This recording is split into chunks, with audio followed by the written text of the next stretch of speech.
You're a mean one, Mr. Powell. You really are a heel. You're as charming as an eel. You're a vile one, Mr. Powell.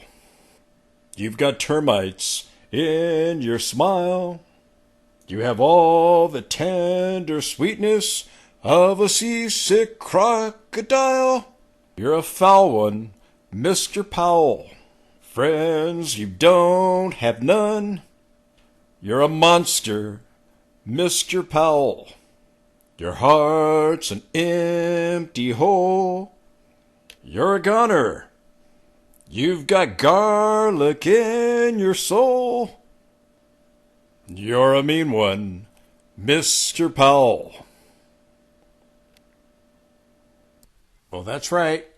Fed Chair Powell sent shockwaves to markets around the world on Wednesday as we got a hawkish cut from the Fed, cutting a 1/4 point in December but reducing the estimated amount of cuts for 2025.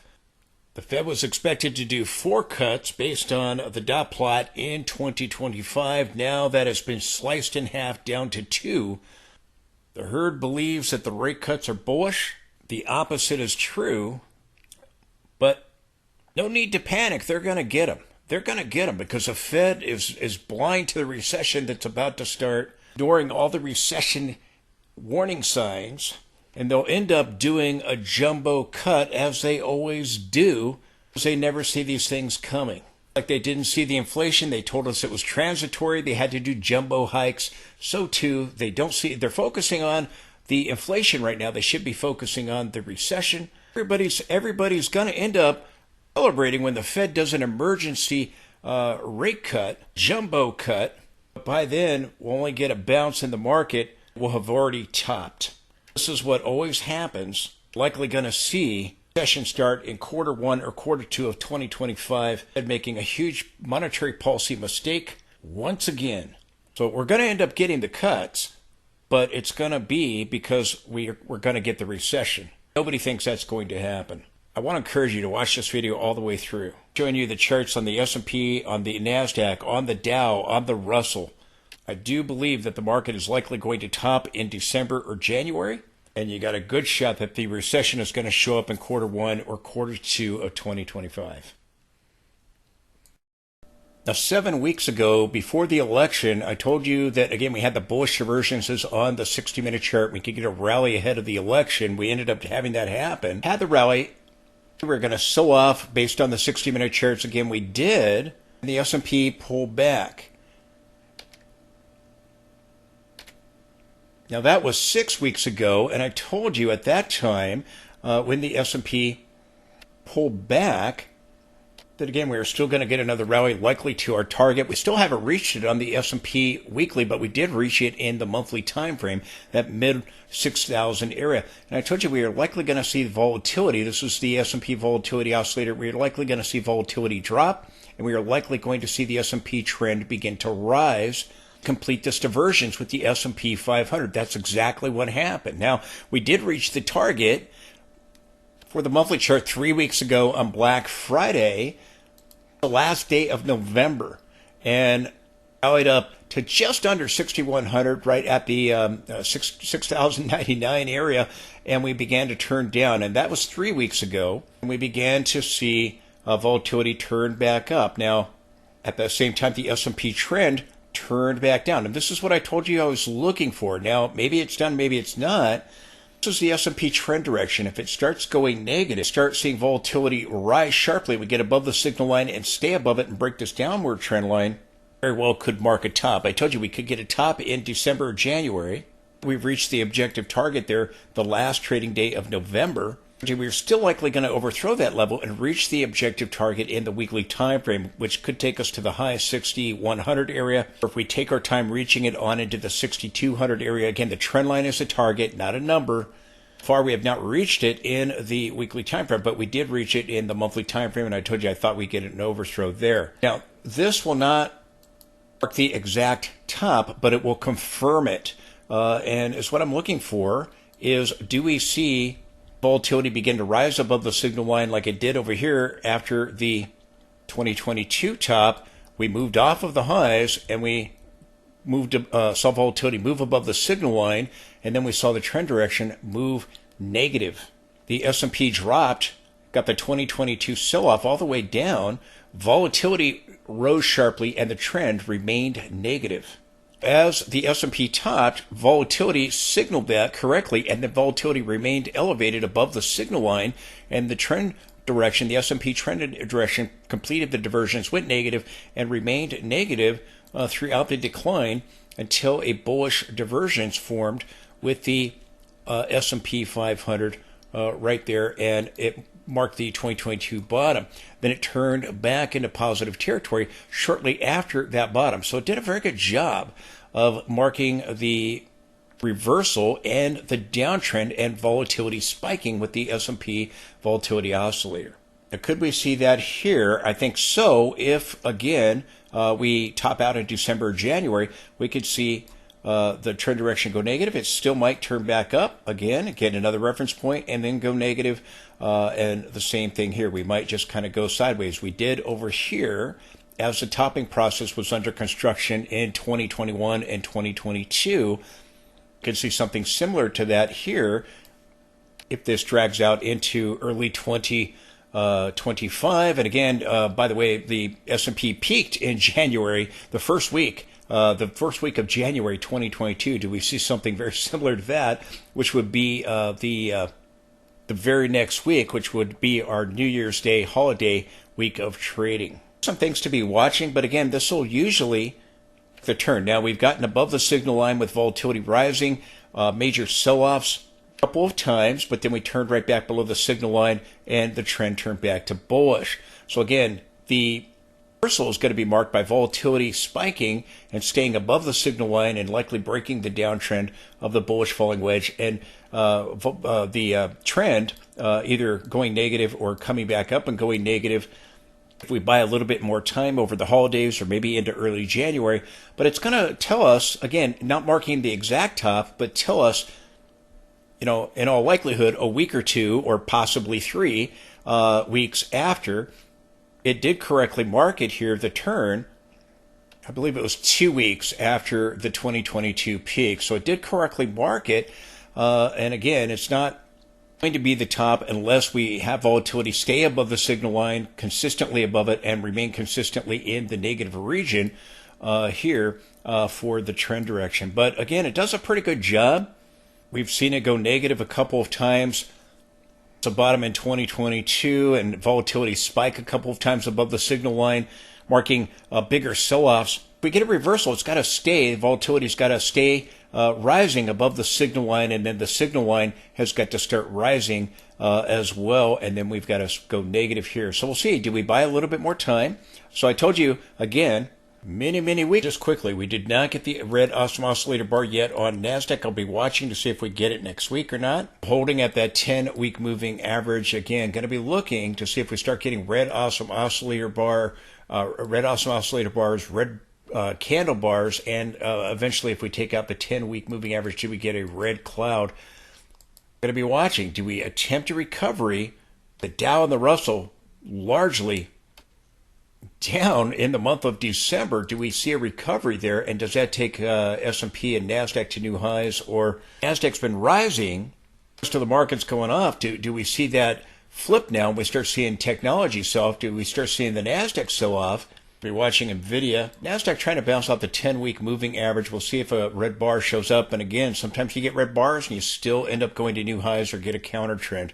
We'll be watching the MACD. The stochastic is rolling over this week. MACD has not yet done so. The chart for the NASDAQ. S&P weekly dip below that 10-week moving average, but we're trying to bounce and closing just right around that area. We did get the red bar here. The MACD did not roll over yet. It's the histogram is at a reading of 1.23, still in positive territory, just barely. So again, we'll be watching. Does it roll over, end up getting a bigger sell-off, or does it roll over and we still end up trying to get a bounce, as we have seen that happen back in 2022, say late 2021, the MACD as the S&P was topping. We may get a divergence on the daily chart here with the S&P. If the stochastic can recycle back up, we have to sell off further, as I talked about my last update, before we get any kind of rebound. Momentum is bearish. That's got to change if we're going to try to go and hit the upper channel line on the weekly chart. Same thing, NASDAQ, if it starts taking out the 50, again, the risk is we keep going to the 200. Again, we'll form a divergence or a lower high. We'll see what happens with the oscillator, the RSI, and the MACD, and all the rest of it. Now, I want to talk a little bit about the sell-offs that we've had. And again, the Dow and the Russell, they've turned off of major trend lines in the weekly time frame. The S&P didn't quite reach it. NASDAQ was a whisker away from it. Again, I'm looking for a top in either December or January. In all likelihood, the divergences will begin to play out in the weekly time frame in December or January, and it's possibly they're starting to play out now. I think that you got a good shot that we have a peak on the Dow. It peaked on December 4th, and we've had a 10-day losing streak. It's been down majority of the month in December. We got an inverted hammer there on Thursday, and then we tried to get a bounce there on Friday with the PCE data, which the PCE inflation data came in better than expected. So we got a PCE rally. Can that start a bigger rally over the holidays? Well, I'll show you something I'm watching. We've had a pretty good sell-off on the Dow, dropping nearly 7%, 6.6%. Can we rebound? That's from the peak there on December 4th down to Friday's intraday low. Can we rebound? And if we do, we end up getting a lower high on the Dow. You got a possible head and shoulders. If we had a slanted neckline right here, that would be a possible Fibonacci retracement.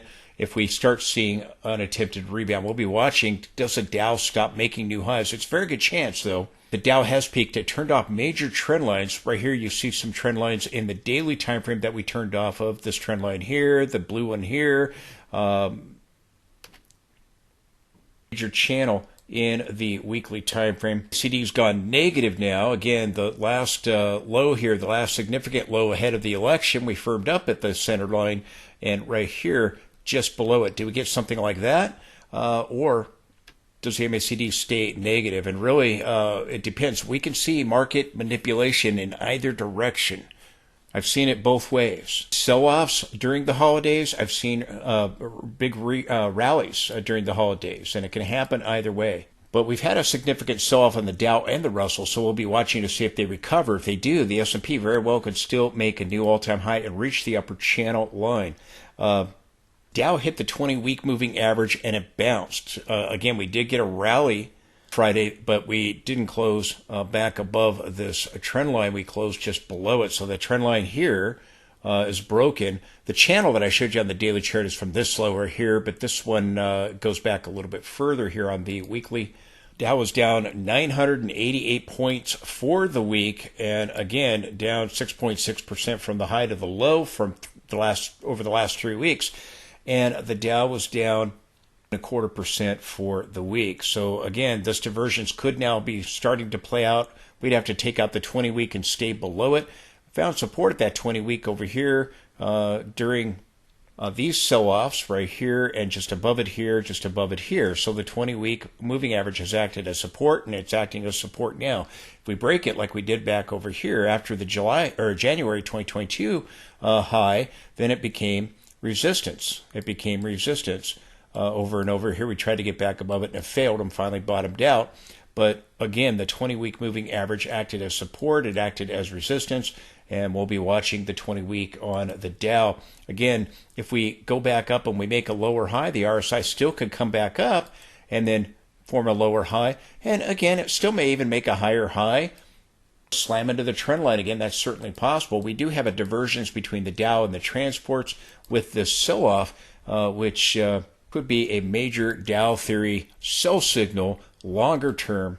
Maybe we'll look at that for a second. But again, the multiple point divergence here on the RSI since the 2023 low, we've been in positive territory above 50. If we lose the 50 area, or if we bounce here, maybe go a little bit lower and bounce, or bounce from the low that we had this last week, and we get confirmation of a lower high, or go back up and slam into the trend line, again, if you break the 50 area, it's likely going to validate that as a reversal. The high is a reversal like we did over here when we broke this. Talked about this before. We've had this Dow Theory sell signal with this potential reversal. Again, if the high can hold on the transports, if it doesn't make new highs, the Dow made new highs, the transports did not move above the 2021 high. It still may later.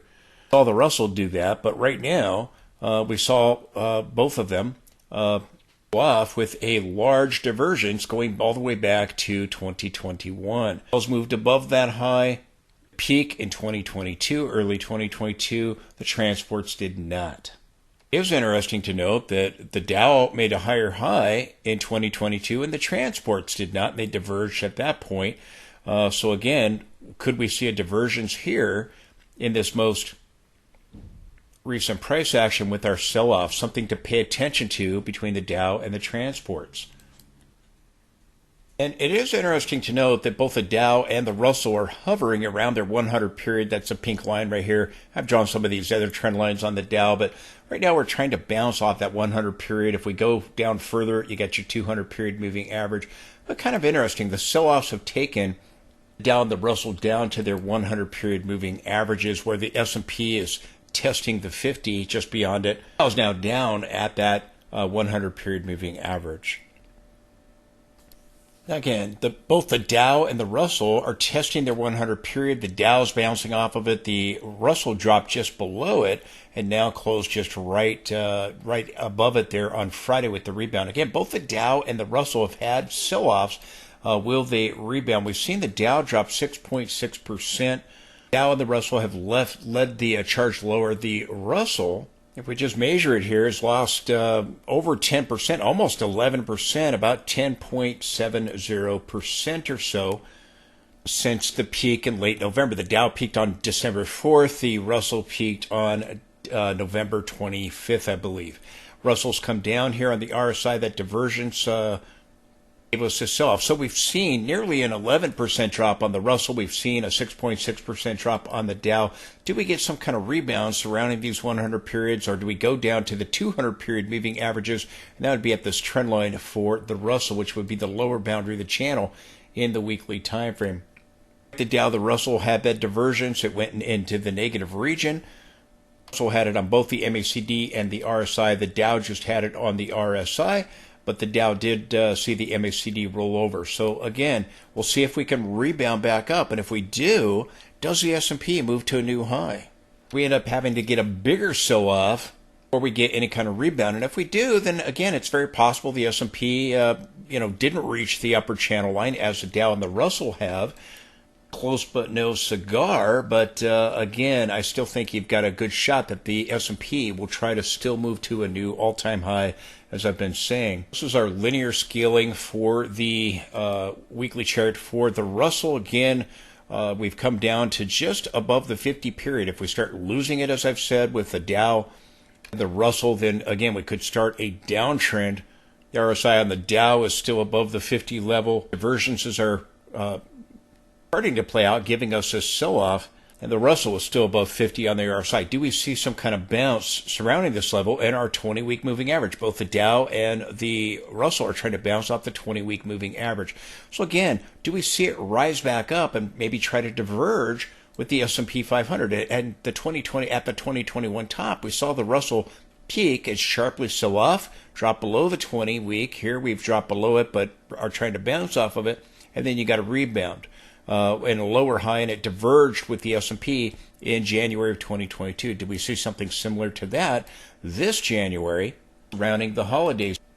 Now, in my last update on Friday, I talked about how we saw the triangle break down. Again, triangles can break up or down, but we talked about how the triangle broke down with the Fed back to the gap support area, and again, got the hollow red candlestick here on the 60-minute chart with the PCE inflation data tried to rebound, and we got the rally back up of over 1%. If the rally is just a counter trend, then again we could still fill the gap down here, 57.83, or test horizontal support down here, right around 5,700 or so, slightly below it. Dow and the Russell can try to build upon a counter trend off of the build upon the rally off of the 100 period moving averages, then again S&P very well could make a new high. Selling off, the S&P was going sideways in the triangle, but it had a downward resolution. You may recall we had a triangle. If we go either 60-minute chart here, we had a triangle over here that had a downward resolution too, but then we had that bullish divergence before the presidential election results and the Fed meeting, and that gave us this big rally back up. Do we see something like that here at this gap support area? Come back and fill the gap or go down to support before we get any kind of bounce? Do we get manipulation to the downside or to the upside over the holidays? We'll be watching to see which way it goes. I talked about the divergence right here. Could evolve into a larger divergence before all is said and done. But that could be it. And that could give us a bounce. It did over here ahead of the election. We'll be watching. Short trading weeks now and lighter volume and a couple of abbreviated sessions. Talked about my last update. Does that give us a larger divergence here on the RSI and maybe on the MACD if it firms up? Again, or are we just back testing and going to end up getting a bigger drop to come back and fill the gap at 57.83 right here or hit this horizontal support? So we'll be watching to see how it unfolds.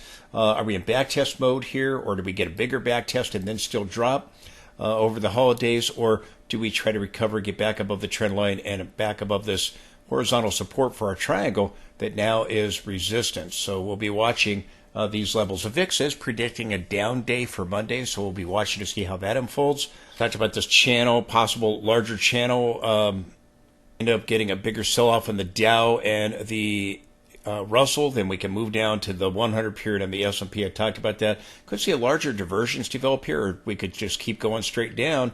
We'll be watching to see how it unfolds. Again, momentum signals are bearish, so there's risk of more downside until they turn back to bullish. About these things in my last update, but I wanted to lead up to the weekly chart here, which I'm talking about these weekly charts. I'm showing you the Dow, the Russell, the S&P, and the NASDAQ in this video because, again, S&P didn't quite reach the upper boundary. It still may. You know, the Dow has sold off for 3 weeks straight. Russell's been selling off since late November. The Dow since early December. Could we see the S&P's only been down for 2 weeks here and we rebounded? We're not at the 20-week. Can we rebound back up and end up hitting that level? I think that if you try to get a recovery on the Dow and the Russell, I think you got a pretty good shot. That's going to be the case for the S&P 500.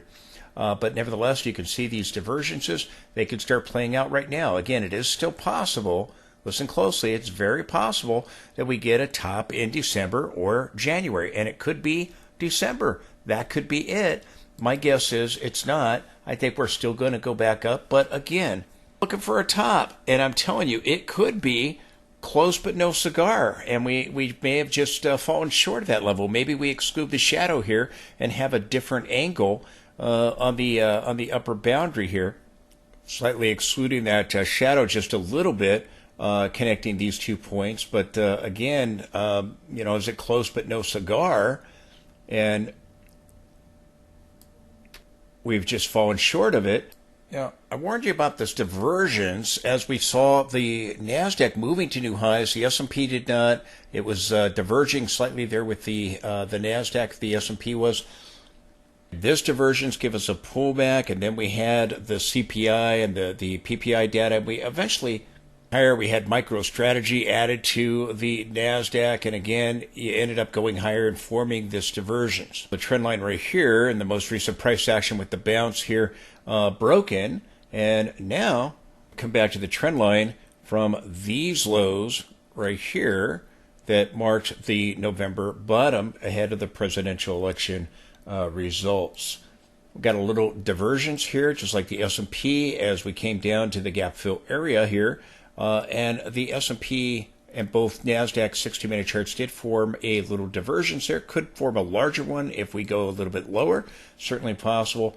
But again, you did get a divergence on the 60-minute chart. I just haven't marked it yet.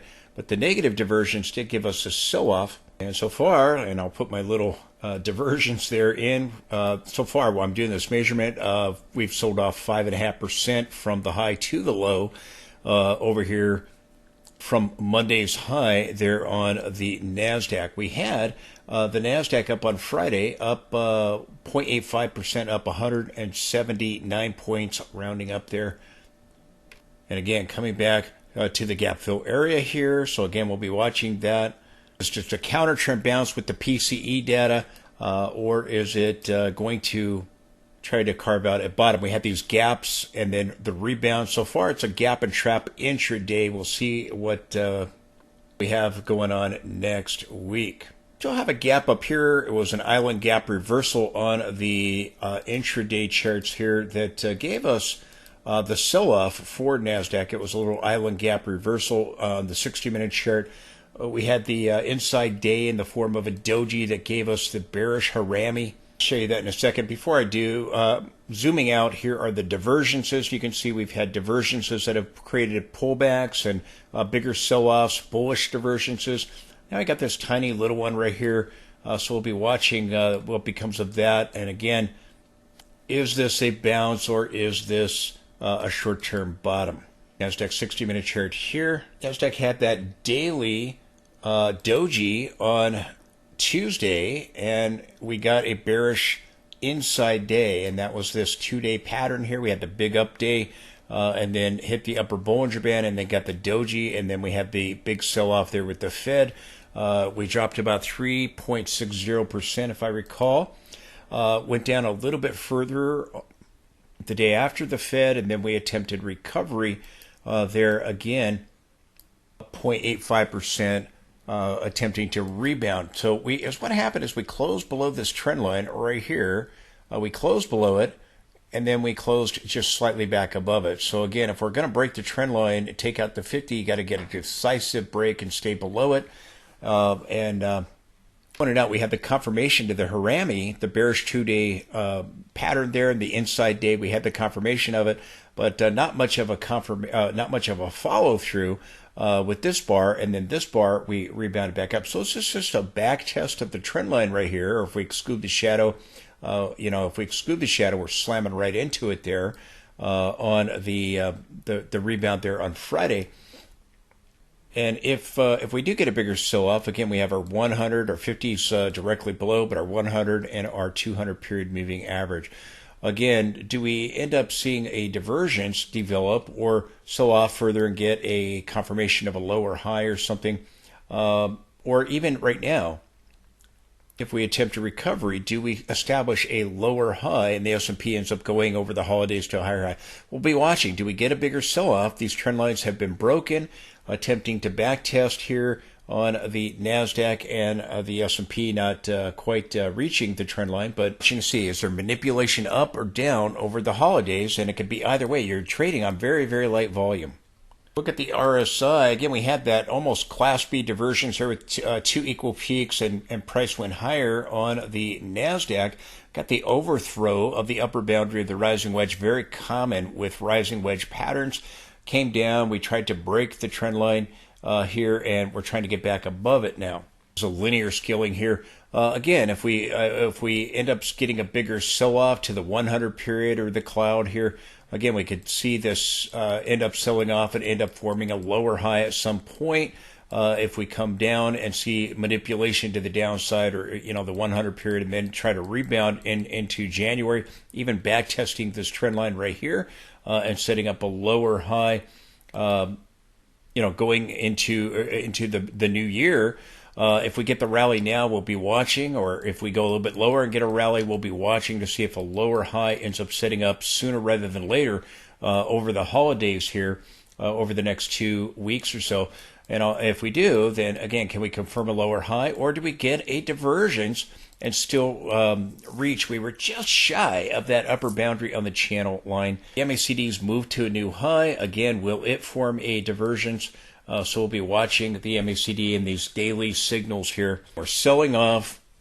Fed has gone extremely hawkish. Again, months ago I talked about the market could eventually begin to expect fewer cuts out of the Fed because of the inflation if it starts to tick back up. Then over the last month, we've started to hear Powell starting to talk about no hurry to cut and all of this.